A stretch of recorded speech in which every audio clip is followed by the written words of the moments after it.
வீட்டினில் வாழும் இதயங்களே கொஞ்சம் வெளிச்சத்தில் வாருங்கள்.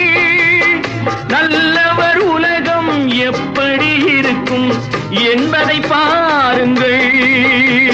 எத்தனை காலம் மனிதன் வாழ்ந்தான் என்பது கேள்வி இல்லை.